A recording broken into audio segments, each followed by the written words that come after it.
Well, I have had a few Land Rovers over the years. Probably been working on them for 30 or 40 years.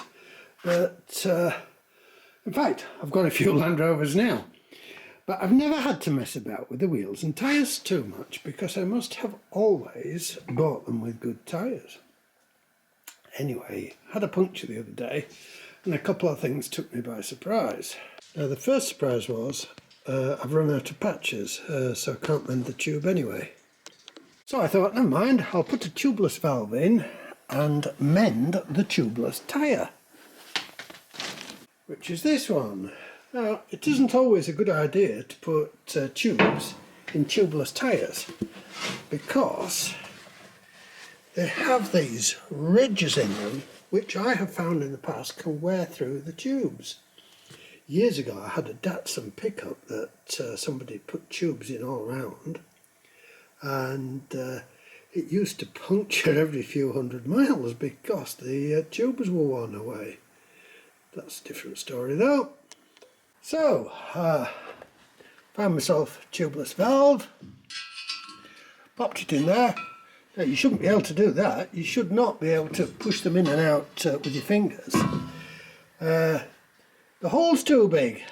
But funnily enough, this wheel, which is the same kind of wheel, has a tubeless valve in it. So I did a bit of investigating. Have a look.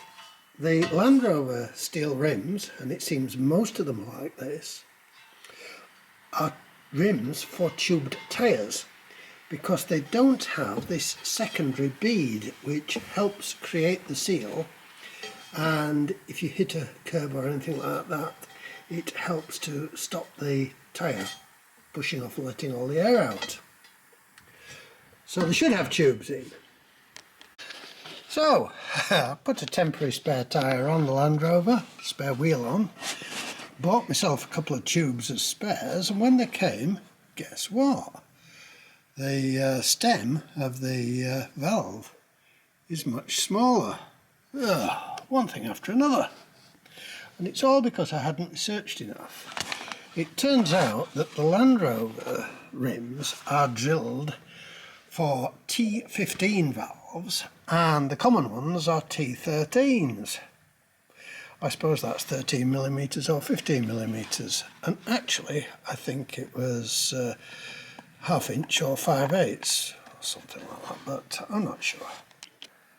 Anyway, it turns out that you can buy these converting rings, TR13 to TR15 converters.